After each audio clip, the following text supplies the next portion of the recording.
आप सब। दोस्तों, हमारा चल रहा है मैनेजमेंट अकाउंटिंग में chapter number 1 overview of cost. और ओवरव्यू ऑफ कॉस्ट के चैप्टर में लास्ट क्लास में हमने बात की थी एलिमेंट ऑफ कॉस्ट की।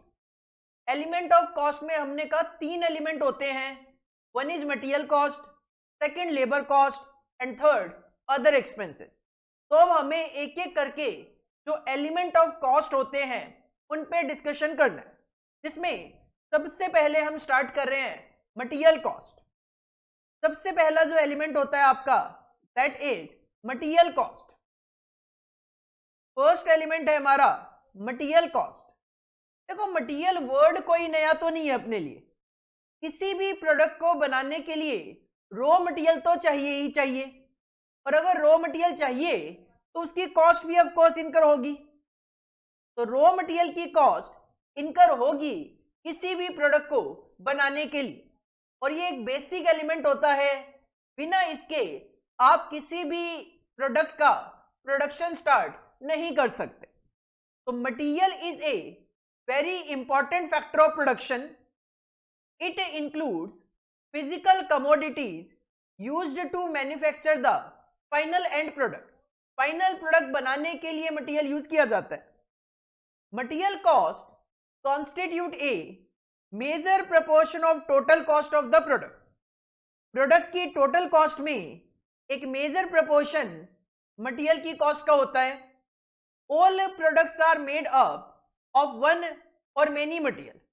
किसी प्रोडक्ट को बनाने में एक मटेरियल लग सकता है, किसी प्रोडक्ट को बनाने में एक से ज्यादा रॉ मटेरियल लग सकते हैं। So the accurate determination of material cost may be direct material cost और इनडायरेक्ट मटेरियल कॉस्ट। तो जो मटेरियल की कॉस्ट है वो डायरेक्ट मटेरियल कॉस्ट भी हो सकती है और इनडायरेक्ट मटेरियल कॉस्ट भी हो सकती है। डिपेंड करेगा मटेरियल का नेचर क्या है। प्रोडक्ट के पॉइंट ऑफ व्यू से अगर मटेरियल डायरेक्ट नेचर का है तो वो डायरेक्ट मटेरियल कॉस्ट कहलाएगी। अगर वो इनडायरेक्ट नेचर का मटेरियल है तो वो इनडायरेक्ट मटेरियल कॉस्ट कहलाएगी।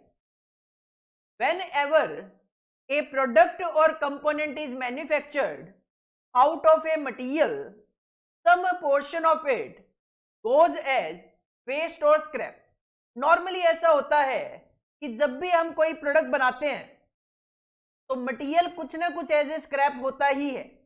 सिंपल सी मैं बात करूं, मैं आपको 2 मीटर अगर क्लॉथ देता हूं शर्ट बनाने के लिए, तो क्या पूरा का पूरा 2 मीटर कपड़ा शर्ट बनाने में लगता है? ऑफ कोर्स नहीं। जब उसकी कटिंग वगैरह होती है तो उसमें स्क्रैप तो जाएगा ही जाएगा। In addition to this, some components और parts may not meet the final specifications essentially needed, such as surface finish, dimensions and surface hardness, etc., and are therefore rejected in the final inspection process, thus leading to scrap। एक तो मैंने आपको scrap का example दिया कि cutting के time पे कपड़ा खराब होगा। इसके अलावा ऐसा भी हो सकता है, कहते हैं कई बार क्या होता है, फिनिशिंग बेटर नहीं आ पाती, डायमेंशंस में दिक्कत आ जाती है, छोटा बड़ा होना, हार्डनेस आ जाती है सरफेस में, जिसकी वजह से वो प्रोडक्ट क्या होता है, रिजेक्ट हो जाता है। रिजेक्ट भी हो गया तो वो भी हमारे लिए यहाँ पे स्क्रैप ही कहलाएगा। तो सिंपल ये जो स्लाइड है मटेरियल कॉस्ट की, ये हमें क्या बताती है कि मटेरियल एक बेसिक एलिमेंट है। बिना इसके आप प्रोडक्शन स्टार्ट नहीं कर सकते। टोटल कॉस्ट में मटेरियल की कॉस्ट एक मेजर प्रोपोर्शन होती है। मटेरियल डायरेक्ट नेचर का भी हो सकता है, मटेरियल इनडायरेक्ट नेचर का भी हो सकता है, और जब प्रोडक्ट बनता है तो वहां पे आपको कुछ स्क्रैप भी देखने को मिलेंगे। अब जो मटेरियल की कॉस्ट की हम बात कर रहे हैं, ये मटेरियल की कॉस्ट कैसे एस्टिमेट की जाती है? जब हम एक प्रोडक्ट के लिए एस्टिमेशन करते हैं कि मैं ये प्रोडक्ट बनाऊंगा और इसमें ये कॉस्ट लगेगी, तो उसमें जो मटेरियल की कॉस्ट मैं लिखूंगा, मटेरियल की कॉस्ट एस्टिमेट करने की क्या प्रोसीजर है? तो what is the procedure for estimation of material cost? Simple यहां पे एक प्रोसीजर दिया मैंने, breakup the final product into part. जो भी आपका फाइनल प्रोडक्ट है उसको पहले आप पार्ट्स में ब्रेकअप कर लो। अगर आपको एक लैपटॉप बनाना है तो एक लैपटॉप में काफी सारे कंपोनेंट्स लगते हैं। कौन कौन से कंपोनेंट लगेंगे उनकी अलग अलग एक लिस्ट टाइप से बना लो। Then consider the scrap to be involve. जैसा कि हमने अभी अभी कहा कि जब हम फाइनल प्रोडक्ट बनाते हैं तो कुछ स्क्रैप भी जनरेट होगा, तो वो स्क्रैप की कॉस्ट भी मटेरियल की कॉस्ट में इंक्लूड तो होगी। क्योंकि अगर मैं आपको कहता हूं कि 2 मीटर कपड़ा मैं आपको दे रहा हूं और से एग्जांपल ये 200 रुपए पर मीटर कपड़ा है, तो 400 रुपए का ये क्लॉथ हो गया। अब इससे एक शर्ट बनेगा। मान लो इसमें से थोड़ा बहुत कटिंग में वेस्ट हो जाता है और शर्ट में 1.8 मीटर यूज होता है, तो क्या आप एक शर्ट में मटेरियल की कॉस्ट 1.8 इंटू 200 थोड़ी ना लिखोगे, 360 थोड़ी ना लिखोगे। कॉस्ट तो 400 रुपए ही है, क्योंकि मटेरियल जो वेस्ट हो गया वो किसी काम का तो है नहीं। हाँ, ये जरूर पॉसिबल है, आप कहते हो सर जो 0.2 मीटर कपड़ा बच गया वो 2 रुपए में बिक जाएगा, तो उस सिचुएशन में नो डाउट आपकी कॉस्ट 398 हो जाएगी। बट मटेरियल पूरा का पूरा ही हम यहाँ पे कॉस्ट में कंसिडर करते हैं। अगर मैं इस स्क्रैप के रेट को इग्नोर करके चलूं फिलहाल के लिए, तो यहाँ पे कहते हैं पहले तो अपने फाइनल प्रोडक्ट्स को पार्ट्स में बांट लो, क्या क्या काम हमें करने पड़ेंगे। दूसरा, स्क्रैप भी कंसिडर करना है। तीसरा, calculate volume of each part. Finished product के जो पार्ट आपने लिखे हैं उनका वॉल्यूम 1 चाहिए, 2 चाहिए, 4 चाहिए। आप एक मोबाइल बना रहे हो, स्क्रीन 1 चाहिए, लेकिन वो डबल सिम है तो सिम के पोर्ट आपको 2 जरूरत पड़ेगी। तो हर एक पार्ट का वॉल्यूम डिसाइड कर लो कितना जरूरत पड़ेगी। उसके बाद calculate weight of the material required for product को बनाने के लिए मटेरियल की कितनी जरूरत पड़ेगी। अगर वो वेट बेसिस पे है तो आपको वेट भी डिसाइड करना पड़ेगा। देन सिंपल सी बात है, calculate material cost by multiplying the material required with cost per unit. आप कहते हो सर 10 किलो मटेरियल चाहिए, रेट है 50 रुपए पर केजी, 500 रुपए। आप कहते हो 2 सिम पोर्ट चाहिए, एक सिम पोर्ट है 500 रुपए का, तो 2 की कॉस्ट 1000 रुपए। सिंपल, आपको जो भी मटेरियल चाहिए उसको आप कॉस्ट पर यूनिट से मल्टीप्लाई कर लेंगे तो आपको पता चल जाएगा एक प्रोडक्ट की यूनिट को बनाने में मटेरियल की कॉस्ट कितनी इनकर होगी। तो सिंपल 5 स्टेप्स में आप अपनी मटेरियल की कॉस्ट कैलकुलेट कर सकते हो। क्या करना है, फाइनल जो प्रोडक्ट है उसको पार्ट्स में पहले तो ब्रेकअप कर लो, किन किन पार्ट्स की जरूरत होगी। दूसरा, जो भी पार्ट्स की जरूरत होगी उसमें स्क्रैप भी कंसीडर करना है। अगर कोई स्क्रैप होगा तो वो भी मुझे मटेरियल लगाना तो पड़ेगा, तभी तो वो स्क्रैप में निकल जाएगा।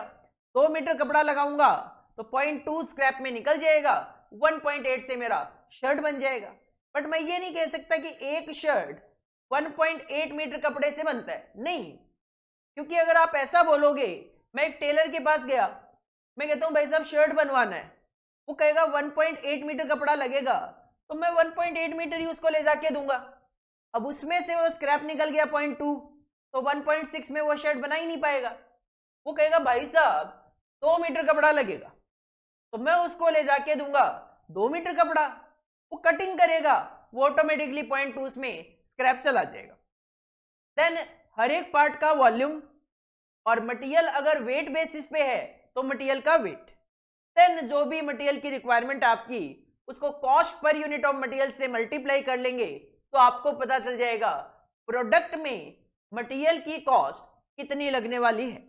This is the procedure for estimation of material cost. आगे चलेंगे, अभी मटेरियल का पोर्शन बाकी है, बट अगेन मैं कहूंगा छोटे छोटे पॉइंट जब हम करते हैं तो बेटर ये रहता है कि उन छोटे छोटे पॉइंट्स को हम अंडरस्टैंड साथ के साथ करते रहे, जिससे कि काफी ज्यादा मिक्सअप ना हो जाए। जिसकी वजह से हमेशा मेरी कोशिश क्या रहती है, 1 या 2 स्लाइड या जैसे ही कोई छोटा सा टॉपिक खत्म हो उसको हम रिवाइज कर लें, उसको हम लिख लें कॉपी में, तो कहीं ना कहीं हम उन चीजों को ज्यादा बेटर तरीके से अंडरस्टैंड कर पाते हैं। हेडिंग पुट करो मटेरियल कॉस्ट, और ये जो 2 स्लाइड आपके सामने आई है इनको आपने कॉपी करना है।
तो हमने देख लिया मटेरियल कॉस्ट क्या है और किसी प्रोडक्ट में मटेरियल की कॉस्ट कितनी लगी है या लगेगी उसको कैसे कैलकुलेट किया जाए।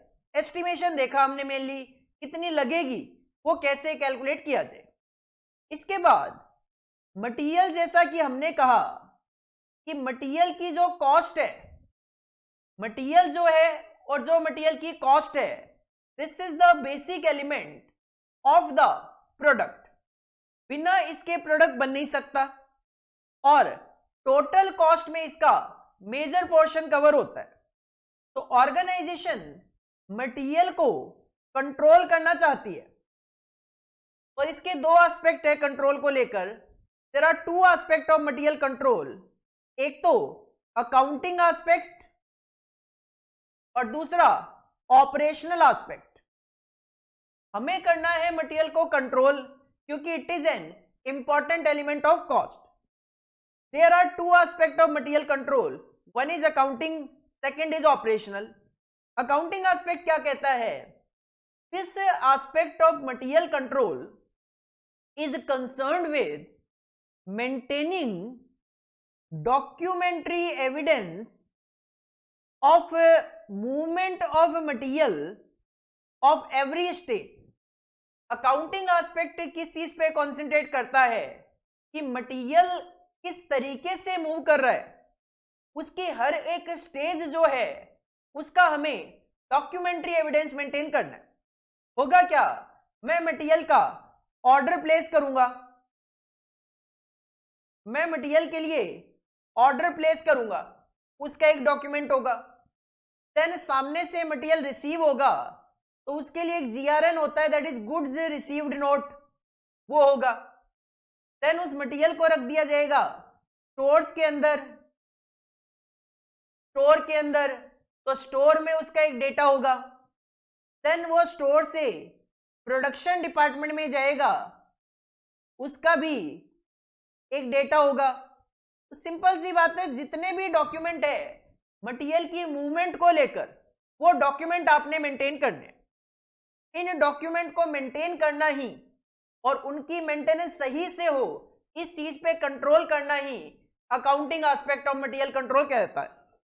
तो अकाउंटिंग एस्पेक्ट में हम क्या देखते हैं? Maintaining documentary evidence of movement of material of every stage, कुछ इस तरीके से। इसी तरीके से सेकंड एस्पेक्ट है operational aspect. This aspect of material control is concerned with the maintenance of material supply at a level so as to ensure that material is available for use in production and production services as and when required by minimizing investment in material. Operational aspect कहता है material available हो, हमारे पास material available हो ताकि हम production कर सकें, प्रोडक्शन सर्विसेज दे सकें एज एंड व्हेन रिक्वायर्ड, और वो भी कम से कम इन्वेस्टमेंट हमें करना पड़े मटेरियल में। तो ऑपरेशनल एस्पेक्ट ध्यान देता है ऑपरेशन पे। ऑपरेशन मतलब हमारा production operation due to non availability of material कभी डिस्टर्ब नहीं होना चाहिए, कभी स्टॉप नहीं होना चाहिए। तो मटेरियल के लेवल मेंटेन करने हैं, मटेरियल हमारे पास as and when required availability होनी चाहिए और कम से कम पैसा भी उसमें इन्वेस्ट करना पड़े, इस तरीके से मेंटेन करना ही material control of operational aspect कहलाता है। मटेरियल कंट्रोल के दो एस्पेक्ट हैं, one is accounting aspect, second is operational aspect.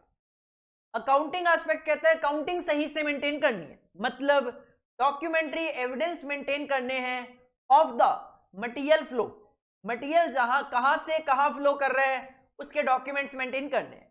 और ऑपरेशनल एस्पेक्ट कहता है प्रोडक्शन ऑपरेशन डिस्टर्ब ना हो, मटेरियल की अवेलेबिलिटी रहनी चाहिए और मटेरियल के स्टॉक में कम से कम हमें इन्वेस्ट करके पैसा चलना पड़े। These are the two aspects of material control. ठीक है, दो तरीके के मटेरियल कंट्रोल करने, एक अकाउंटिंग और दूसरा ऑपरेशनल पॉइंट ऑफ व्यू से भी। अब ये जो मटेरियल कंट्रोल आप कर रहे हो, मटेरियल कंट्रोल की जो बात आप कर रहे हो, क्या जरूरत है मटेरियल कंट्रोल करने की? चलने दो जैसा चल रहा है। कहते नहीं, मटेरियल कंट्रोल करने के पीछे हमारे कुछ ऑब्जेक्टिव्स हैं, 4 ऑब्जेक्टिव्स हैं मटेरियल कंट्रोल करने के पीछे। क्या 4 ऑब्जेक्टिव हैं?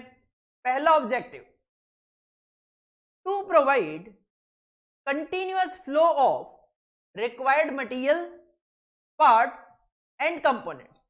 मटेरियल पार्ट्स और कंपोनेंट हमारे लिए एक ही है, आप इसको मटेरियल बोल सकते हो।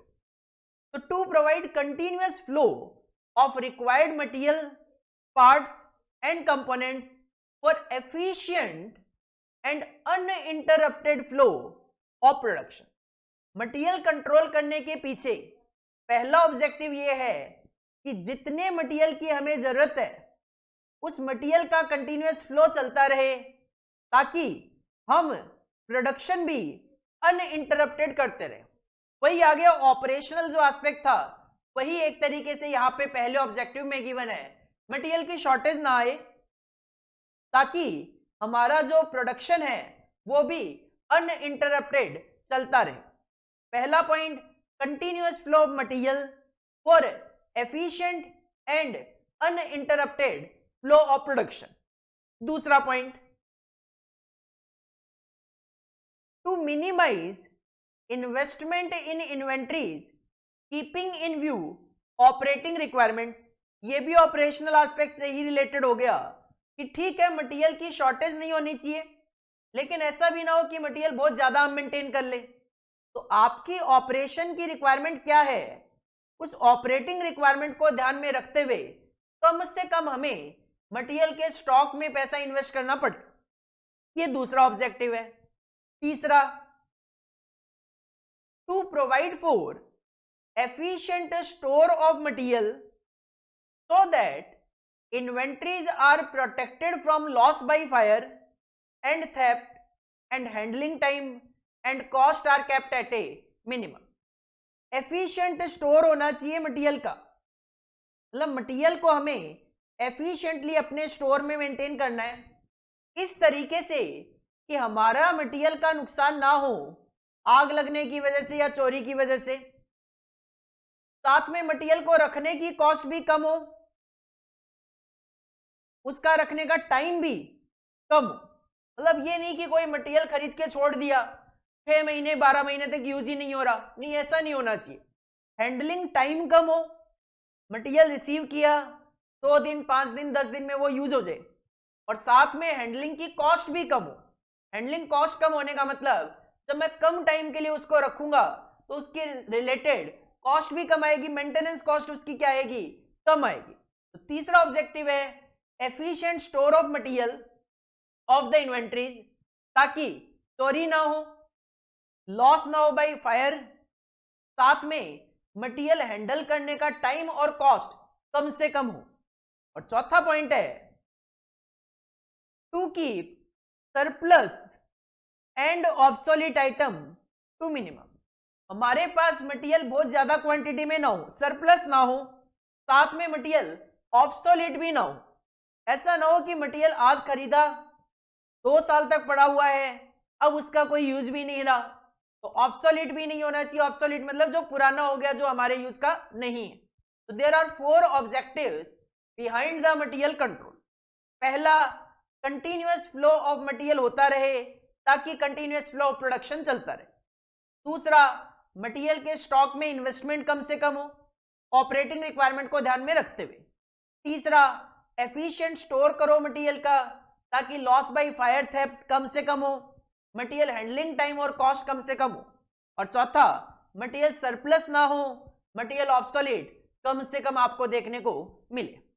हेडिंग पुट करो, मटेरियल कंट्रोल का एक essential of material control point और है, वो भी डिस्कस करेंगे। बट उससे पहले there are 2 aspect of material control and objective of material control. 2 slide आपने कॉपी करनी है, करो।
इसके बाद मटेरियल कंट्रोल से ही रिलेटेड नेक्स्ट पॉइंट आता है, नेक्स्ट टॉपिक आता है essentials of material control. Essentials of material control का मतलब, ठीक है, आप मटेरियल कंट्रोल करने जा रहे हो, मटेरियल कंट्रोल करते वक्त कौन कौन से फैक्टर्स हैं जो कि हमें अपने माइंड में रखने चाहिए। These are known as essentials of material control. पहला point, there should be proper cooperation and coordination among the departments। जो भी आपकी ऑर्गेनाइजेशन में डिपार्टमेंट्स हैं, उनके बीच में एक कॉपरेशन एंड कोऑर्डिनेशन होना चाहिए, involve in purchasing, receiving end inspecting, storage.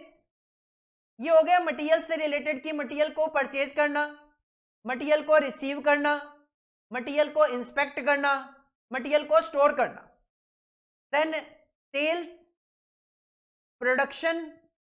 Sales और प्रोडक्शन हो गए एक दूसरे से रिलेटेड, प्रोडक्शन होगा फिर सेल होगी। एंड अकाउंटिंग, इन सबकी अकाउंटिंग भी होगी, so that there may be no inadequate availability of material which may disrupt production and lose sales. Actual में कहानी क्या होती है, एक्चुअल में सबसे पहले एस्टिमेट की जाती है सेल्स, कि मार्केट में आप कितना बेच पाओगे, उसके बेसिस पे डिसाइड किया जाता है कि हमें कितना प्रोडक्शन करना है। कितना प्रोडक्शन करना है उसके बेसिस पे हम मटेरियल को परचेज करेंगे, मटेरियल को रिसीव करेंगे। ऑफ कोर्स रिसीव करेंगे तो इंस्पेक्शन भी करेंगे कि मटेरियल हमें गलत तो रिसीव नहीं हो रहा, उसको स्टोर में रखेंगे, अकॉर्डिंगली फाइनली उसको प्रोडक्शन डिपार्टमेंट को भेजा जाएगा। देन प्रोडक्शन डिपार्टमेंट उसको यूज करेगा, देन प्रोडक्ट बनेगा, फिर सेल होगी। तो एक्चुअल में एस्टिमेशन चलता है रिवर्स, पहले सेल्स का बजट बनता है, देन प्रोडक्शन का बजट, देन ये परचेजिंग वगैरह होती है। और ऑफ कोर्स इन सब की अकाउंटिंग तो अपने को मेंटेन करनी ही करनी है। तो इन सब में अगर कोऑर्डिनेशन कोऑपरेशन प्रॉपर होगा तो उस सिचुएशन में हमारा प्रोडक्शन डिस्टर्ब नहीं होगा और हम कभी भी जो मार्केट में सेल कर सकते हैं उसको लूज नहीं करेंगे। पहला essential of material control point है proper cooperation and coordination among the various department of the organization. Second point, purchase of material should be centralize. कहते हैं ऑर्गेनाइजेशन अगर बड़ी है तो मटेरियल जो परचेज करे ऑर्गेनाइजेशन वो सेंट्रलाइज्ड बेसिस पे करे। सेंट्रलाइज्ड बेसिस का मतलब होता है कि अगर आपकी कई ब्रांचेज हैं या मैं कहूं दिल्ली में आपकी 4 फैक्ट्रीज हैं, अब चारों फैक्ट्री के लिए जो मटेरियल की जरूरत है आपको अलग अलग मत खरीदो, सेंट्रलाइज खरीदोगे तो बल्क परचेज होगा, बल्क परचेज होगा तो आपको माल सस्ता मिलेगा। तो purchase of material should B centralised. Third, a good method of classification and codification of material should be followed। आपकी ऑर्गेनाइजेशन में एक गुड मेथड होना चाहिए जिससे कि आप मटेरियल का क्लासिफिकेशन बेटर कर सको, कॉडिफिकेशन बेटर कर सको। क्लासिफिकेशन एंड कॉडिफिकेशन का मतलब क्या है, डायरेक्ट मटेरियल है कि इनडायरेक्ट मटेरियल है, उसका आप क्लासिफिकेशन बेटर करो। साथ में कॉडिफिकेशन, लाइक आप क्या कर सकते हो, डायरेक्ट मटेरियल को कोई कोड दे सकते हो D01, D02 इस तरीके से। इनडायरेक्ट मटेरियल के लिए भी आपके पास कोड हो सकता है ID01, ID02, इस तरीके से कुछ भी हो सकता है। तो एक good method of classification and codification होना चाहिए। Point number 4, there should be proper inspection of material when they are collected by the receiving department। जब मटेरियल हम अपनी ऑर्गेनाइजेशन में रिसीव करें तब हमें मटेरियल का इंस्पेक्शन करना है कि हमने जो मटेरियल ऑर्डर किया था वही मटेरियल हमें रिसीव हुआ हो। Point number 5, standard forms for requisitions, orders, issue, transfer of material from one job to another, transfer of material from the job to the stores should be used। Organisation में standard forms होने चाहिए। Standard forms मतलब forms बने हुए होने चाहिए जिनका format fix हो। किस चीज के लिए, रिक्विजिशंस के लिए। रिक्विजिशन का मतलब होता है प्रोडक्शन डिपार्टमेंट एक रिक्वेस्ट फॉर्म देता है स्टोर को कि मुझे इस प्रोडक्ट को बनाने के लिए इतने मटेरियल की जरूरत होगी, फॉर्मेट फिक्स हो। ऑर्डर, जब परचेज डिपार्टमेंट मटेरियल परचेज करने के लिए ऑर्डर प्लेस करे उसका फॉर्मेट भी फिक्स होना चाहिए। इश्यू, जब स्टोर डिपार्टमेंट प्रोडक्शन डिपार्टमेंट को मटेरियल इश्यू करे उसका भी फॉर्मेट फिक्स होना चाहिए। अगर एक जॉब पे आपने मटेरियल भेजा और उस जॉब पे वो मटेरियल यूज नहीं हुआ, उस जॉब से आप दूसरी जॉब पे उस मटेरियल को ट्रांसफर कर रहे हो, तो एक जॉब से जब दूसरी जॉब पे मटेरियल ट्रांसफर कर रहे हो उसका भी एक प्रॉपर फॉर्मेट होना चाहिए, प्रॉपर फॉर्म होना चाहिए। अगर आपने किसी जॉब पे मटेरियल भेजा और उस जॉब पे वो मटेरियल यूज नहीं हुआ तो जॉब वाले स्टोर को रिटर्न कर रहे हैं मटेरियल, तो उसके लिए भी एक प्रॉपर फॉर्मेट होना चाहिए। तो सिंपल कहूं, मटेरियल की जो मूवमेंट है उसके लिए स्टैंडर्ड फॉर्म्स होने चाहिए। Point number 6, the storage of material should be well planned to avoid losses. Material store किस तरीके से करोगे, कहां करोगे, कितना करोगे, सब कुछ वेल प्लान्ड होना चाहिए ताकि लॉसेस ना हो। Point number 7, a good method of issuing the material to various job orders और process should be followed so that there is delivery of right type of material। जो स्टोर से production department या job में material issue होगा उस material issue से related एक good method होना चाहिए ऑर्गेनाइजेशन में, ताकि सही टाइप का मटेरियल सही जगह डिलीवर हो। अदरवाइज क्या होगा, कोई मटेरियल कहीं चला गया, कोई मटेरियल कहीं चला गया, बाद में एक जॉब से दूसरी जॉब में ट्रांसफर होता रहेगा, टाइम वेस्टेज होगी, प्रोडक्शन डिस्टर्ब होगा, जो कि नहीं होना चाहिए। पॉइंट नंबर 8, एक इंटरनल चेक सिस्टम होना चाहिए, should be introduced to ensure that all transactions involving materials are checked by fully authorized and independent person। Internal check किस तरीके का, कि जो भी मटेरियल से रिलेटेड ट्रांजेक्शन्स हैं, ऑल ट्रांजेक्शन्स इन्वॉल्विंग मटेरियल, ये सारे के सारे चेक होने चाहिए by an authorised and independent person. मतलब मटेरियल में किसी भी तरीके का कोई मैनिपुलेशन ना हो, चोरी ना हो, इस तरीके का काम ना हो, इसके लिए एक इंटरनल चेक सिस्टम होना चाहिए कि एक ऑथराइज्ड पर्सन इन सारे मूवमेंट्स ऑफ मटेरियल को चेक करे। Point number 9, minimum, maximum and reorder level for each type of material should be fixed. Minimum level होता है कि कम से कम हम इतना मटेरियल अपने पास मेंटेन करने की कोशिश करेंगे ताकि मटेरियल की शॉर्टेज ना आए। मैक्सिमम लेवल का मतलब होता है कि हम ज्यादा से ज्यादा इतना मटेरियल अपने पास रखेंगे, इससे ज्यादा नहीं रखेंगे क्योंकि हमारा फंड ब्लॉक हो जाएगा। रीऑर्डर लेवल का मतलब होता है कि कब हमें नया ऑर्डर प्लेस करना है मटेरियल के लिए, वो डिसाइड करना। These should be fixed to ensure that there is no shortage of material, ना कमी हो ना ज्यादा हो। Point number 10, ordering quantity for each type of material should also be fixed to reduce the ordering cost and carrying cost of the material। जब एक organisation material का order place करती है तो उससे रिलेटेड दो कॉस्ट होती है, एक तो ऑर्डर करने की कॉस्ट और दूसरा जब उस ऑर्डर का मटेरियल हमें रिसीव हो जाएगा तो उसको स्टोर में रखने की कॉस्ट।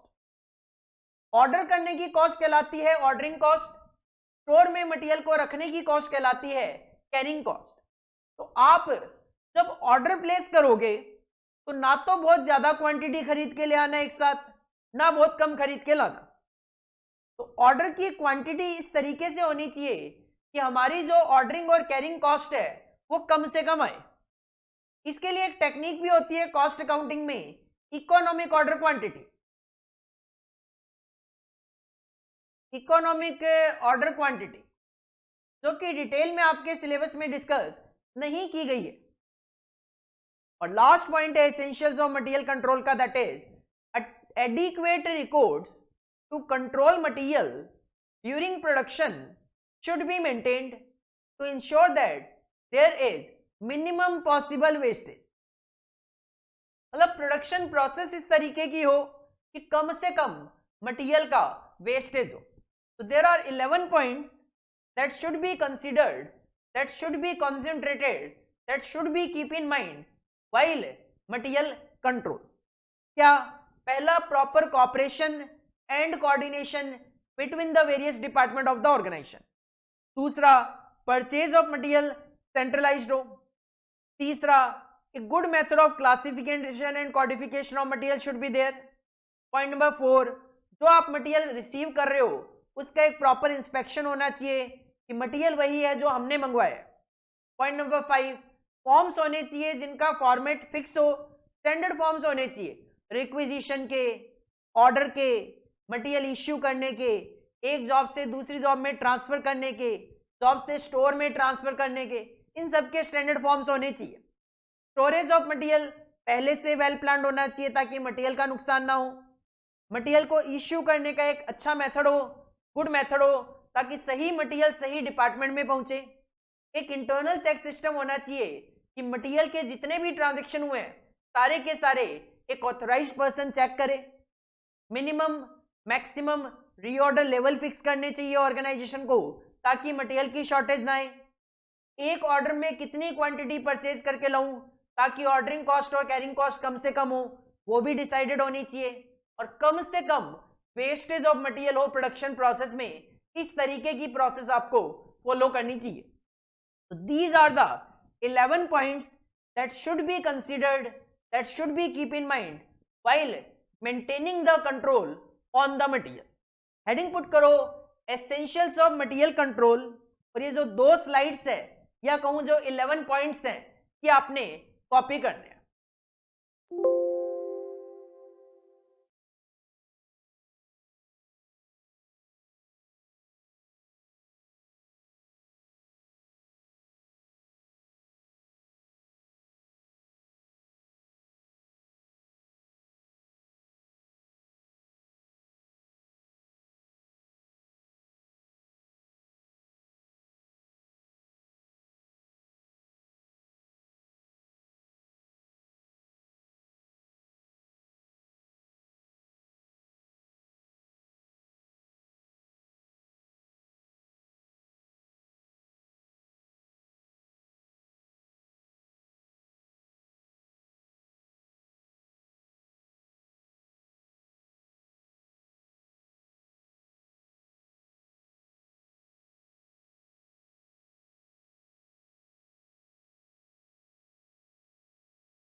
ये तो था पहला element of cost, that is material cost.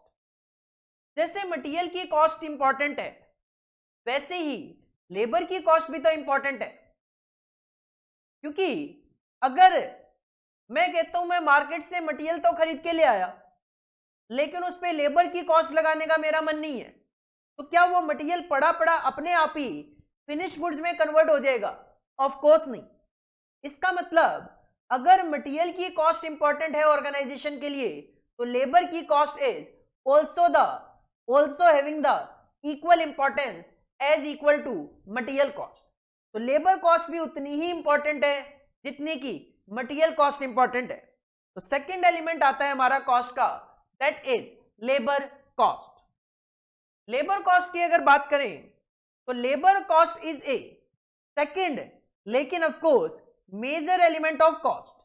Material के बाद सेकंड मेजर एलिमेंट जो आता है that is labour cost, specially in an organization where using more manual operators are involved. अगर आपका बिजनेस नेचर इस तरीके का है जहां पे मैनुअल ऑपरेशन ज्यादा होते हैं तो उस सिचुएशन में labour cost will be the more important. तो पहला पॉइंट तो यही कहता है कि labour cost is the second major element of cost. Second point, proper control and accounting of labour cost is one of the most important problems of a business enterprise. अगर आप material की cost के control पे जोर दे रहे थे तो labour cost में भी आपको कंट्रोल तो मेंटेन करना पड़ेगा, क्योंकि अगर कंट्रोल नहीं करोगे तो लेबर की कॉस्ट ज्यादा आएगी, लेबर की कॉस्ट ज्यादा आएगी, प्रोडक्ट की कॉस्ट ज्यादा आएगी, प्रोडक्ट की कॉस्ट ज्यादा आएगी तो आपके प्रॉफिट मार्जिन कम हो जाएंगे। तो प्रॉपर कंट्रोल होना चाहिए लेबर की कॉस्ट पे और उसकी प्रॉपर अकाउंटिंग होनी चाहिए। Next point, it is the cost of human efforts in the product. Labour cost क्या है? एक पर्सन जो एफर्ट डालता है प्रोडक्ट में, उस एफर्ट के बदले में उस पर्सन को जो पेमेंट किया जा रहा है वही तो लेबर कॉस्ट है। तो लेबर की डेफिनेशन लिखनी हो तो आप लिख सकते हो labour cost is the cost of human efforts in the product. The management objective of keeping labour cost as low as possible is achieved by balancing productivity with wages. Management का target है labour की cost को कम रखना, लेकिन labour की cost कम कैसे रखी जा सकती है? या तो वर्कर जो है उसकी प्रोडक्टिविटी अच्छी हो, लेबर की प्रोडक्टिविटी अच्छी हो। प्रोडक्टिविटी का मतलब होता है 1 घंटे में एक वर्कर आपको कितना प्रोडक्शन करके देता है, और साथ में उसका जो वेजेस का रेट है वो, अगर इन दोनों चीजों पे कंट्रोल किया जाए तो आपकी लेबर की कॉस्ट कम से कम होगी। लेकिन नेक्स्ट पॉइंट ने क्लियर किया है कि low wages do not necessary mean low labour cost. ऐसा बिल्कुल नहीं है कि लो वेजेस का मतलब लो लेबर कॉस्ट होगी। दो वर्कर है, मैं कहता हूं मिस्टर ए और मिस्टर बी, दोनों को प्रोडक्ट की एक एक यूनिट बनाने के लिए बोला गया।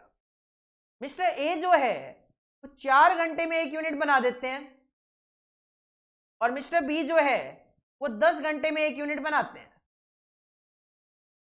दोनों को एक एक यूनिट बनाने के लिए बोला गया, सेम प्रोडक्ट की, सब कुछ सेम। लेकिन मिस्टर ए 4 घंटे में एक यूनिट बना देते हैं और मिस्टर बी 10 घंटे में एक यूनिट बना देते हैं। और मैं मानता हूं क्वालिटी सेम ही बनाते हैं, ऐसा बिल्कुल नहीं है कि मिस्टर ए खराब बनाता है कि बी अच्छा बनाता है। नहीं, सेम प्रोडक्ट, सेम क्वालिटी का, बिल्कुल दिखने में सेम, आइडेंटिकल प्रोडक्ट दोनों बना रहे हैं। अब जो मिस्टर ए है उनका रेट है से एग्जांपल 50 रुपए पर आवर, 50 रुपी पर आवर, और मिस्टर बी जो है इनका रेट है केवल और केवल 30 rupees per hour. Wages, low wages, low wages का मतलब ये है कि बी जो है उनकी लो वेजेस है 30 रुपए पर आवर ही है। लेकिन अगर मैं कैलकुलेशन करूं तो इन्होंने 10 घंटे लगाए, 300 रुपए की लेबर की कॉस्ट आ रही है एक यूनिट को बनाने में। जबकि मिस्टर ए का रेट तो ज्यादा है, वेजेस तो ज्यादा दिख रही है, बट लेबर की कॉस्ट की बात करूं केवल 200 रुपए। कारण क्या है? प्रोडक्टिविटी भी तो देखनी पड़ेगी कि एक घंटे में आप कितनी यूनिट बना रहे हो। ये एक घंटे में 0.25 यूनिट बना देता है, जबकि ये एक घंटे में केवल 0.10 ही बना देता है। तो अगर मैनेजमेंट का टारगेट है लेबर कॉस्ट कम रखना, तो प्रोडक्टिविटी और वेजेस दोनों पे कॉन्सेंट्रेट करना है, केवल और केवल लो वेजेस पे कॉन्सेंट्रेट नहीं करना। Low labour cost is possible by giving substantial increase in wages, लेकिन against corresponding increase in productivity. आप लो लेबर कॉस्ट अचीव कर सकते हो अगर वेजेस ज्यादा भी है लेकिन साथ में प्रोडक्टिविटी भी ज्यादा है, तो आप लो लेबर कॉस्ट अचीव कर सकते हो। The gain is reflected in labour cost as well as in overhead expense per unit, since overheads are distributed over large volume। जब आपको लेबर की कॉस्ट में बेनिफिट होते हैं तो नॉर्मली आपका ओवरहेड एक्सपेंस पर यूनिट भी कम आता है। उसके पीछे नॉर्मली कारण क्या होता है? अगर मैं कहता हूं मिस्टर ए 4 घंटे में एक यूनिट बनाएगा, तो ये जो इलेक्ट्रिसिटी यूज हो रही है वो 4 ही घंटे यूज होगी। मिस्टर बी अगर 10 घंटे में बनाएगा तो ये इलेक्ट्रिसिटी वगैरह 10 घंटे के लिए यूज होगी। तो अगर लेबर की कॉस्ट कम होगी, ओवरहेड के खर्चे भी नॉर्मली हमें कम दिखाई देते हैं। तो लेबर कॉस्ट क्या है? लेबर कॉस्ट अगेन एक इंपॉर्टेंट एलिमेंट ऑफ कॉस्ट है। सेकंड, कॉन्सेंट्रेट हम करते हैं लेबर कॉस्ट की अकाउंटिंग और प्रॉपर कंट्रोलिंग पे। क्या है labour cost? Cost of human effort in the product, उसके लिए जो पेमेंट करते हो वही लेबर कॉस्ट कहलाती है। मैनेजमेंट का टारगेट होता है लेबर की कॉस्ट को कम से कम रखना, पर उसके लिए दो चीजों पे कॉन्सेंट्रेट करना है, प्रोडक्टिविटी और वेजेस। केवल वेजेस पे कॉन्सेंट्रेट नहीं करना। हो सकता है वेजेस ज्यादा होने के बावजूद अगर प्रोडक्टिविटी ज्यादा है तो लो लेबर कॉस्ट आपको देखने को मिलेगी। मैंने आपको एग्जाम्पल के थ्रू भी समझाया। लेबर कॉस्ट कम होती है तो ओवरहेड की कॉस्ट भी ऑटोमेटिकली आपको कम दिखाई देती है। हेडिंग पुट करो लेबर कॉस्ट, और लेबर कॉस्ट में ये जो इंट्रोडक्शन टाइप है या मैं कहूं शॉर्ट नोट टाइप है, इसको आपने कॉपी करना है। मेनली तो हमारा एमसीक्यू पेपर है, तो एमसीक्यू पेपर में हमें क्या करना है, हमें चीजों को याद नहीं, रट्टा नहीं लगाना, हमें जिस चीजों को अंडरस्टैंड करना है, चीजों को बार बार पढ़ेंगे, एक बार दो बार पढ़ेंगे तो चीजें अपने आप ही अंडरस्टैंड होनी शुरू हो जाती है। बस उन्हीं अंडरस्टैंडिंग के बेसिस पे हमें एमसीक्यूज क्वेश्चन का आंसर एग्जाम में देके आना है। वैसे भी मैनेजमेंट अकाउंटिंग की वेटेज हमारे लिए 40 मार्क्स की है। 40 आपको क्वेश्चंस दिखाई देंगे एग्जाम में एक एक नंबर के, उनका आंसर देना है। आप 40 आउट ऑफ 40 मार्क्स ला सकते हो। Just concentrate on matter, matter पे कॉन्सेंट्रेट करो, रट्टा नहीं लगाना कुछ भी अपने को यहाँ पे, जस्ट रीड करना है, चीजों को समराइज्ड फॉर्म में अंडरस्टैंड करना है। कॉपी करो।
लेबर कॉस्ट पे एक शॉर्ट नोट तो हो गया कि लेबर कॉस्ट क्या है, लेकिन जब हम कहते हैं लेबर कॉस्ट क्या है, उसमें हम ये भी कहते हैं कि लेबर कॉस्ट पे कंट्रोल करना और उसकी अकाउंटिंग करना भी जरूरी है। तो नेक्स्ट टॉपिक यही है हमारा, accounting and control of labour cost. Labour cost को कंट्रोल कैसे किया जाए और उसकी अकाउंटिंग कैसे की जाए। अकाउंटिंग की बात करें पहले, तो accounting for labour by A manufacturer usually involves 3 activity. आप कहते हो अकाउंटिंग ऑफ लेबर कॉस्ट, तो उसमें 3 एक्टिविटीज कवर्ड है। एक है टाइम कीपिंग, टाइम का डेटा मेंटेन करना वर्कर्स का। दूसरा computation of total payroll, total wages calculate करना वर्कर्स की। Then allocation of payroll cost. होता क्या है, एक मिस्टर ए वर्कर है,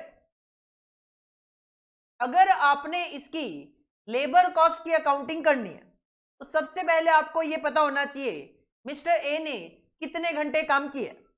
मैं कहता हूं मिस्टर ए ने एक महीने में, मिस्टर ए ने एक महीने में 25 डेज की वर्किंग की, डेली 8 घंटे की वर्किंग की, तो 200 आवर्स की वर्किंग है।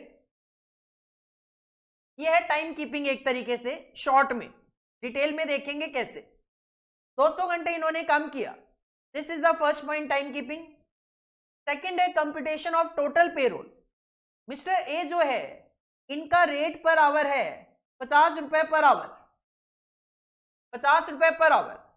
तो इनकी जो वेजेस बन रही है पूरे महीने की, वो बन रही है 10,000 रुपए। अब मिस्टर ए जो है वो अलग अलग प्रोडक्ट पे काम करते हैं, अलग अलग जॉब पे काम करते हैं। ये जो 10,000 रुपए ये हो गया टोटल पेरोल की कैलकुलेशन। अब मिस्टर ए 3 जॉब पे काम करते हैं, job P, job Q, job R, या 3 प्रोडक्ट बनाने में एंगेज्ड हैं, product P, product Q, product R. ये जो 200 घंटे हैं, मिस्टर ए ने पी में 100 घंटे लगाए हैं, क्यू में 40 आवर्स और आर में 60 आवर्स। तो अब हमें क्या करना होता है, हमें ये जो 10,000 रुपए की कॉस्ट है इसको डिवाइड करना है कि पी प्रोडक्ट के लिए कितना है, क्यू के लिए कितना है और आर के लिए कितना है। जब आप इसको डिवाइड करोगे तीनों प्रोडक्ट में, that will be allocation of payroll cost.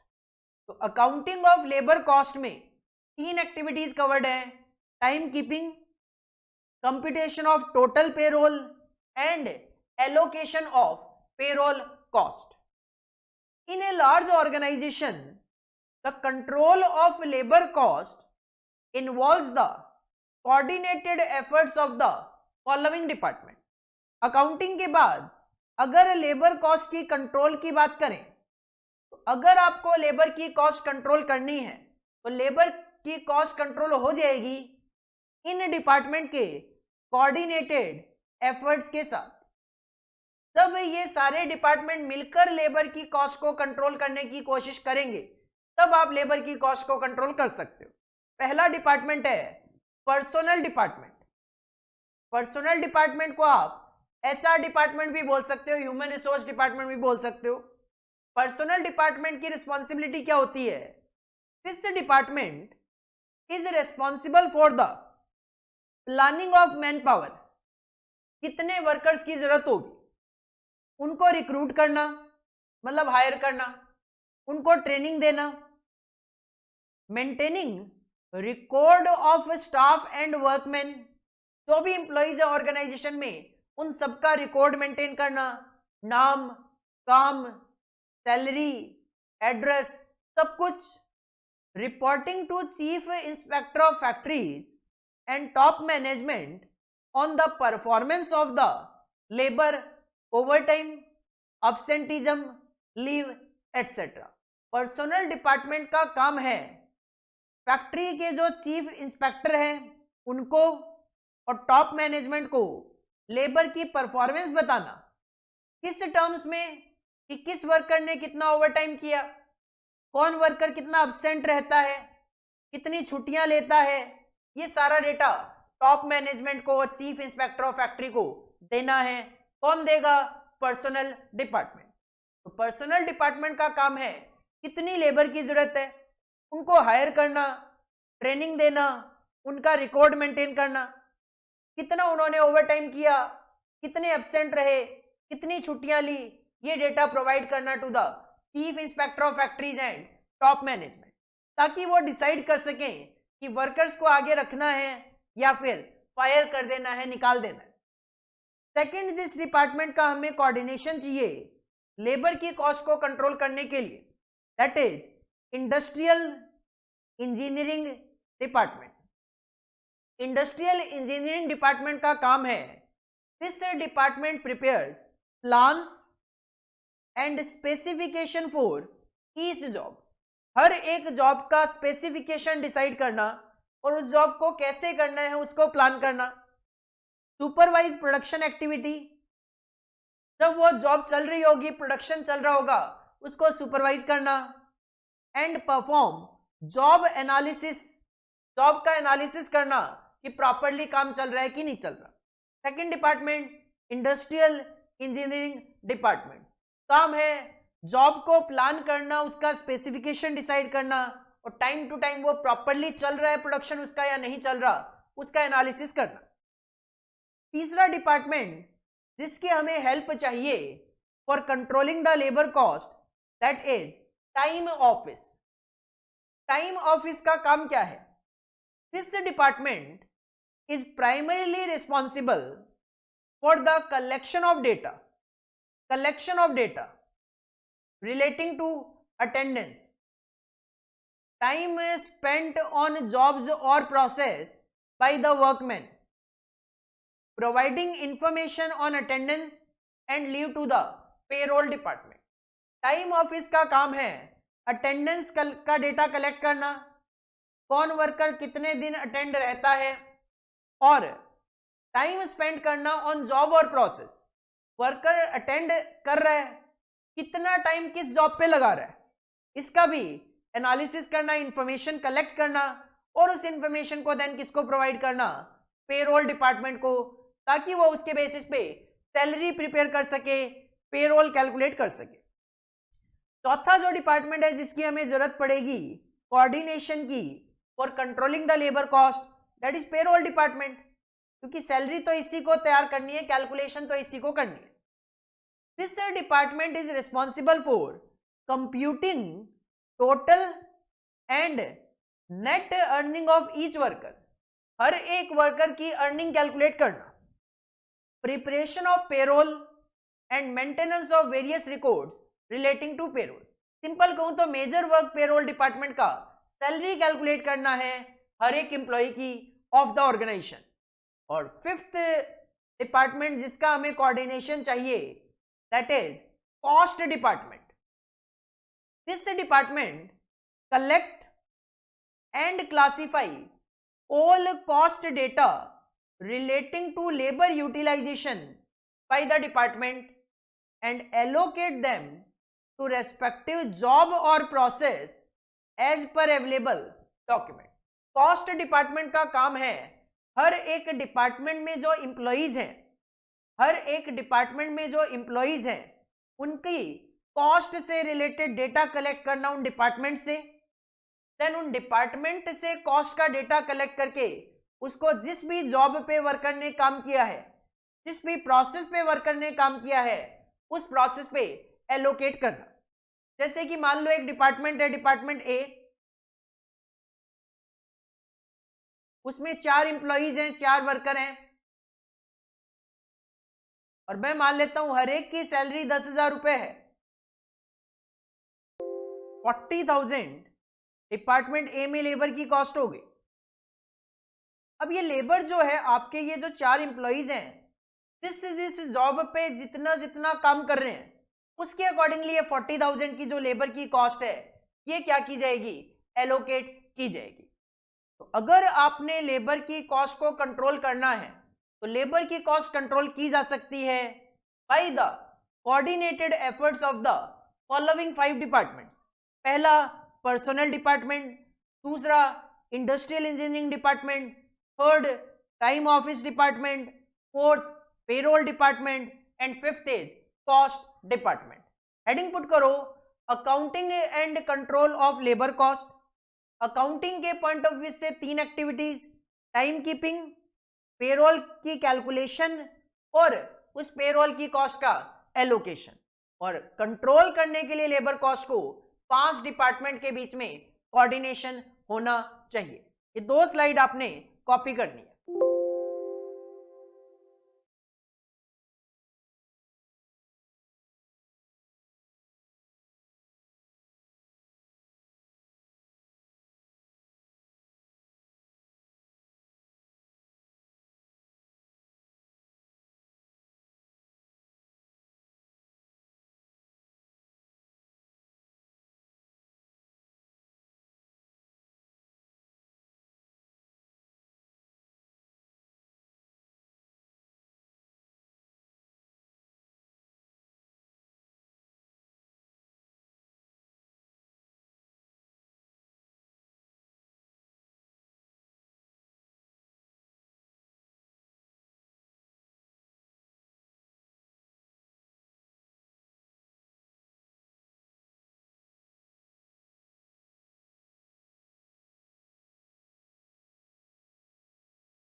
इसके बाद नेक्स्ट टॉपिक आता है टाइम रिकॉर्डिंग।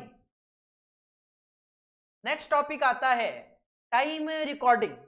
नाम से ही क्लियर है, टाइम रिकॉर्ड करना है। किसका टाइम रिकॉर्ड करना है?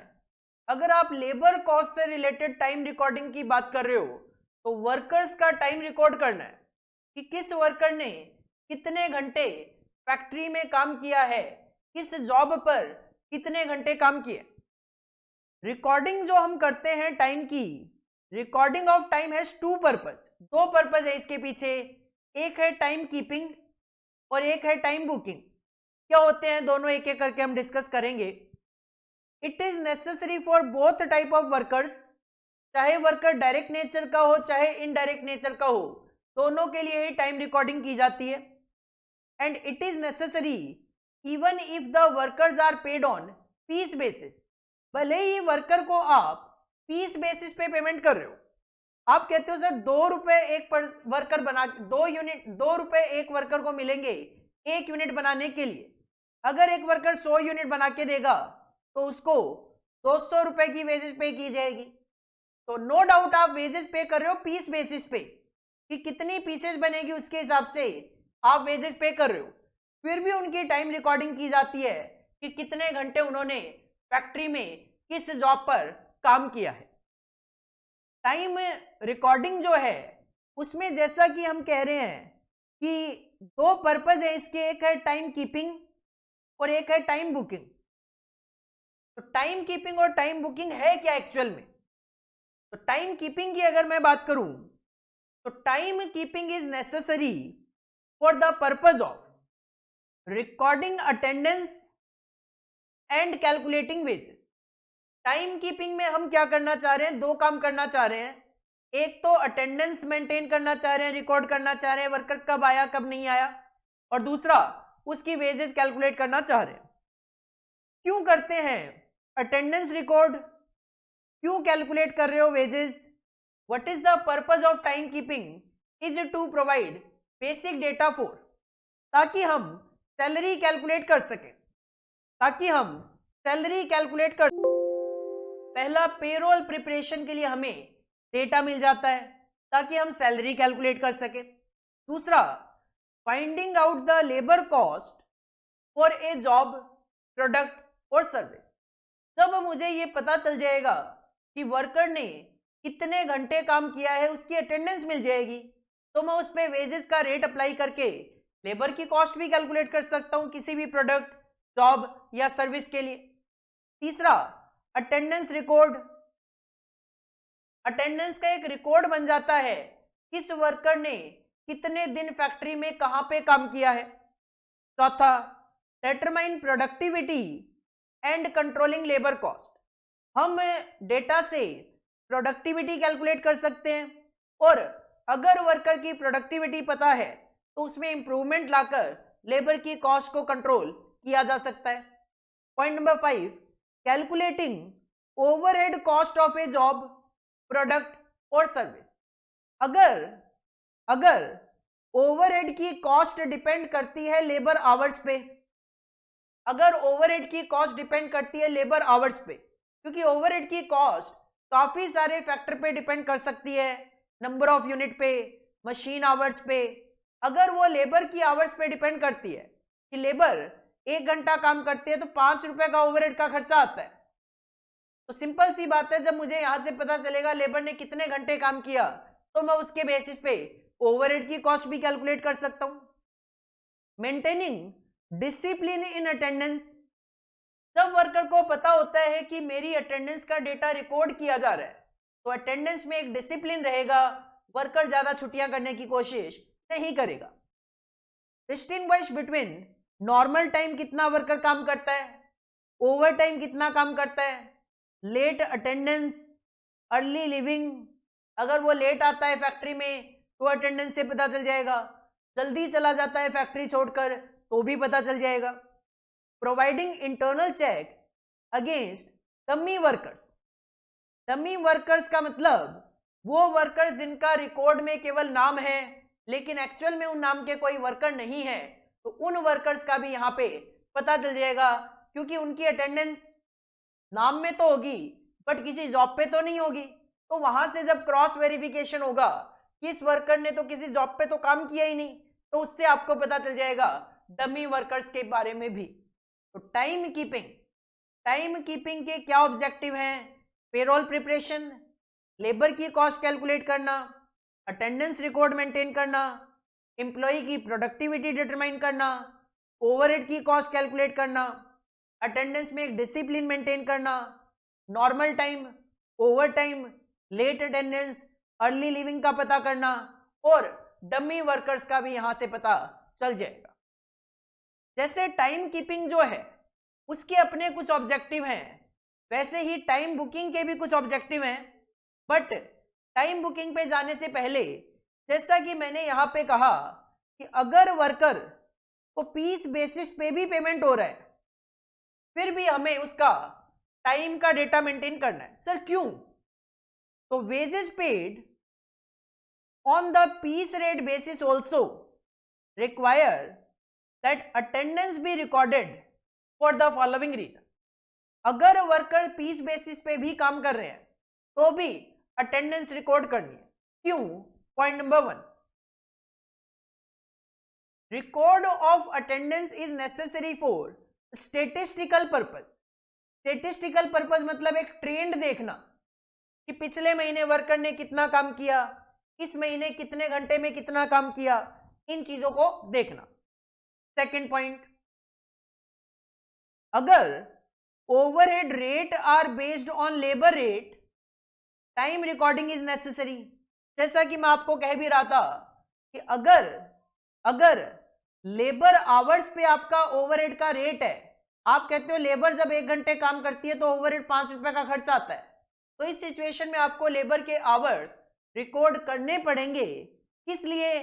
ताकि मैं ओवरहेड की कॉस्ट कैलकुलेट कर सकूं। तीसरा point, output will decrease if attendance is unchecked and labor spent may be more idle time and may not follow the production schedule. No doubt आपको लेबर कॉस्ट पे कोई फर्क नहीं पड़ता अगर पीस बेसिस पे करते हो और वर्कर कम काम करे तो भी, क्योंकि अगर कम काम करेगा तो पीस बेसिस पे कम लेबर कॉस्ट आप पे करोगे, लेकिन आपका जो प्रोडक्शन शेड्यूल है वो तो खराब हो जाएगा। आपने तो ऑर्डर ले रखे हैं कि इस डेट पे मैं इतनी यूनिट की डिलीवरी दे दूंगा, लेकिन अगर आप अटेंडेंस रिकॉर्ड नहीं करोगे तो उस सिचुएशन में अगर आउटपुट डिक्रीज होता जा रहा है पर आवर बेसिस पे, तो आप टाइमली बेसिस पे ऑर्डर डिलीवर नहीं कर पाओगे। तो प्रोडक्शन शेड्यूल को मेंटेन करने के लिए जरूरी है कि आउटपुट को जो है टाइमली बेसिस पे होता रहे। अदरवाइज अगर आउटपुट कम होगा तो फिर आपका प्रोडक्शन शेड्यूल खराब हो जाएगा। Point number 4, it provide data for calculating. Bonus calculate करने के लिए लेबर आवर्स की जरूरत पड़ती है। कैसे? हम वर्कर को कहते हैं कि आपको पीस बेसिस पे करेंगे, लेकिन आपको 1 घंटे में 8 यूनिट बना के देनी है। हम वर्कर को कहते हैं 1 घंटे में आपको 8 यूनिट बना के देनी है, 100 रुपए पर पीस के हिसाब से हम आपको 16 रुपए की वेजेस देंगे। 1 घंटे काम करना है, 8 यूनिट बनानी है, 2 रुपए पर यूनिट के हिसाब से 16 रुपए आपको 1 घंटे का मिल जाएगा।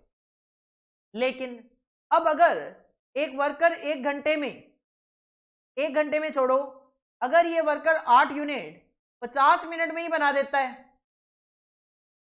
तो इस सिचुएशन में इसको बोनस भी दिए जा सकते हैं, क्योंकि उसने कम टाइम लगाया। कम टाइम लगाने से क्या हुआ? नो डाउट वेजेस तो 16 रुपए ही देनी है, क्योंकि 8 यूनिट का 2 रुपए के हिसाब से 16, लेकिन जब उसने 10 मिनट बचाए तो उस सिचुएशन में मेरा इलेक्ट्रिसिटी का खर्चा तो बच गया।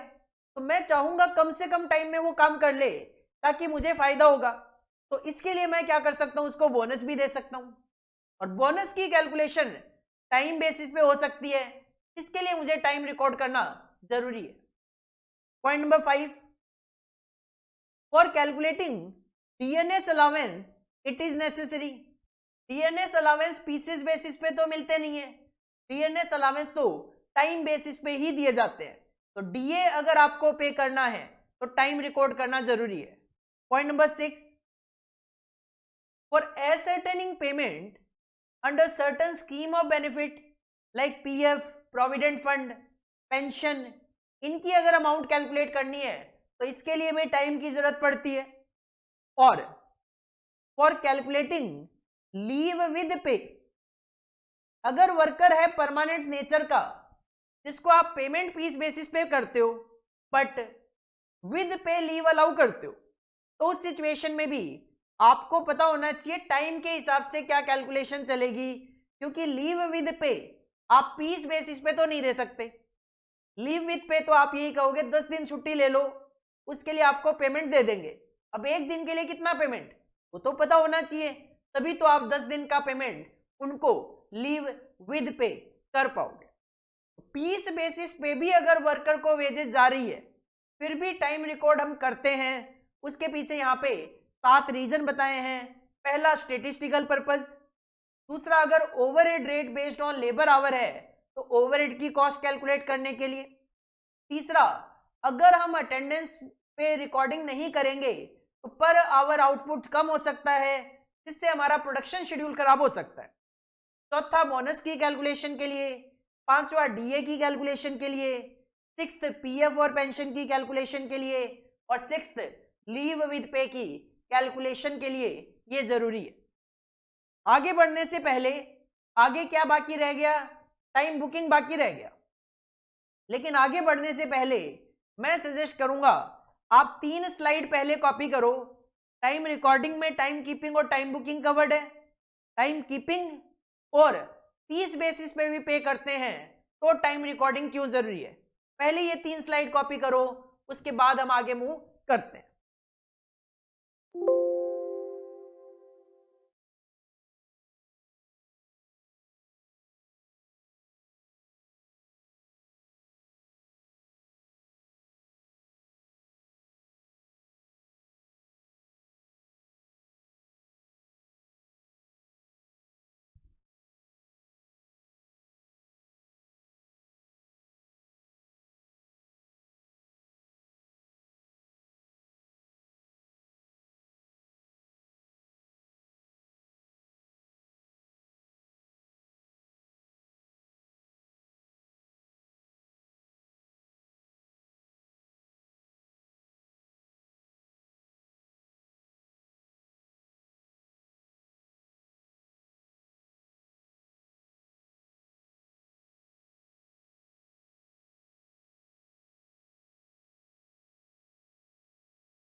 इसके बाद आज की क्लास का last discussion that is time booking. देखो टाइम कीपिंग और टाइम बुकिंग में क्या डिफरेंस है। टाइम कीपिंग में हम अटेंडेंस रिकॉर्ड कर रहे हैं और वेजेस की कैलकुलेशन का टारगेट रख रहे हैं। अटेंडेंस रिकॉर्ड कर रहे हैं और वेजेस की कैलकुलेशन का टारगेट रख रहे हैं। जबकि टाइम बुकिंग क्या कहता है, time booking means a record from the utilisation point of view. और यूटिलाइजेशन पॉइंट ऑफ व्यू मतलब द पर्पज इज कॉस्ट का एनालिसिस करना कि लेबर की कॉस्ट इतनी आई है तो क्यों आई है, और उस कॉस्ट को फर्दर अपोर्शनमेंट करना, कॉस्ट को एनालाइज करना कि 10,000 की कॉस्ट है लेबर की तो क्यों है, और उसको अपोर्शन करना जॉब्स में, प्रोडक्ट्स में, डिपार्टमेंट्स में अलग अलग उसका अपोर्शनमेंट करना। The objective of time booking are पहला है to apportion overhead against jobs.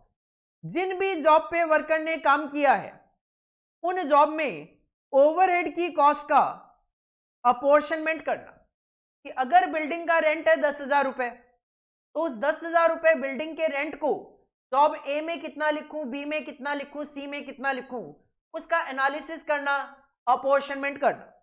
दूसरा, calculate the labour cost of the job done. जो जॉब हो चुकी है उनकी लेबर की कॉस्ट कैलकुलेट करना। To ascertain idle time for the purpose of control.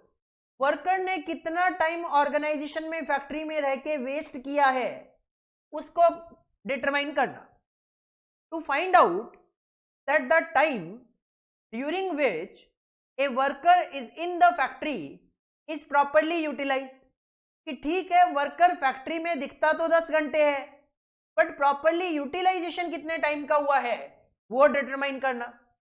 इसके अलावा लेबर की परफॉर्मेंस को इवेल्युएट करना और उसको कंपेयर करना कि एक्चुअल कितना टाइम लगना चाहिए था, वो बजटेड कितना टाइम लगना चाहिए था प्रोडक्ट को बनाने में, एक्चुअल कितना टाइम लगा है। 6 पॉइंट में to determine overhead rate of absorbing overhead expenses under the labor hour and machine hour method। Overhead का रेट, कि 1 घंटा लेबर काम करेगी तो ओवरहेड का रेट कितना होगा, या 1 घंटा मशीन चलाओगे तो ओवरहेड का रेट कितना होगा, ये डिटरमाइन करना। और वेजेस और बोनस की कैलकुलेशन करना। To calculate wages and bonus condition क्या है, provided the system of payment depends on time taken। अगर वर्कर को टाइम बेसिस पे वेजेस का पेमेंट किया जाएगा, बोनस का पेमेंट किया जाएगा, तो उस बोनस और वेजेस की कैलकुलेशन करना। अगर आप ध्यान से देखोगे टाइम कीपिंग और टाइम बुकिंग में, तो टाइम कीपिंग जो है, टाइम कीपिंग ज्यादा कैलकुलेशन पे जोर डालता है, जबकि टाइम बुकिंग एनालिसिस पे ज्यादा जोर डालता है, कि ओवरहेड का एनालिसिस करना हर एक जॉब से। कैलकुलेशन इसमें भी है थोड़ी बहुत, आइडल टाइम का एनालिसिस, कितने घंटे वर्किंग किए उसका एनालिसिस, लेबर की परफॉर्मेंस का एनालिसिस। यहाँ पे मशीन आवर भी कवर्ड है लेबर आवर के साथ साथ, तो दोनों में माइनर सा फर्क है। Time keeping mostly attendance recording पे जोर देता है, कि अटेंडेंस रिकॉर्ड करनी है वर्कर की, कहाँ पे कितने घंटे काम किया है। जबकि टाइम बुकिंग जो है वो मेनली कॉस्ट का एनालिसिस कर रहा है, कि लेबर की कॉस्ट आई है, क्यों आई है, आइडल टाइम कितना, एक्चुअल में काम कितने घंटे हुआ, लेबर की परफॉर्मेंस क्या रही है। तो this is based on analysis. Heading put करो टाइम बुकिंग, और ये स्लाइड भी आप कॉपी कर लो।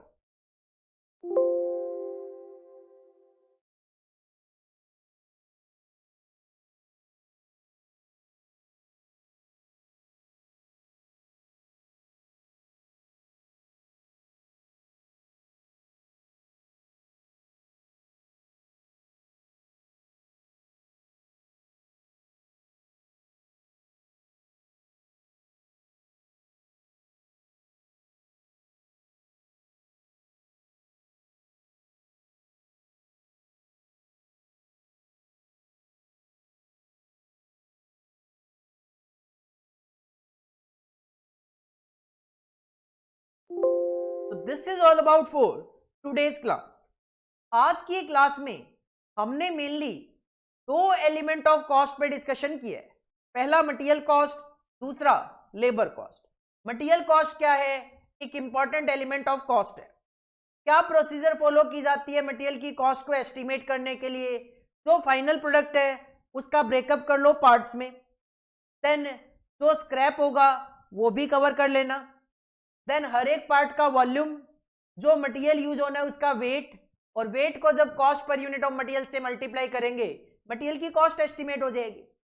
मटेरियल को कंट्रोल करने के 2 एस्पेक्ट है, accounting and operational.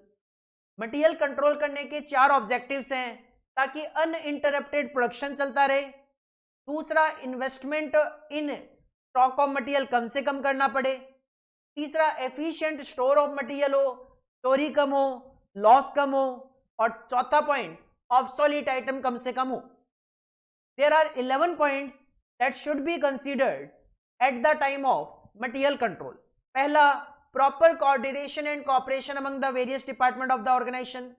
Purchase centralized होनी चाहिए, good method of codification and classification होना चाहिए, मटेरियल का प्रॉपर इंस्पेक्शन हो, स्टैंडर्ड फॉर्म्स हो मटेरियल मूवमेंट के, storage of material well planned होनी चाहिए, मटेरियल इश्यू करने से रिलेटेड एक गुड मेथड होना चाहिए, एक सिस्टम ऑफ इंटरनल चेक हो ताकि मटेरियल के सारे ट्रांजेक्शन ऑथराइज्ड पर्सन चेक करे, minimum level, maximum level, reorder level decide करो, एक ऑर्डर में कितनी क्वांटिटी खरीदे ताकि हमारी ऑर्डरिंग और कैरिंग कॉस्ट कम से कम आए वो डिसाइड करो, और वेस्टेज ऑफ मटेरियल कम से कम हो।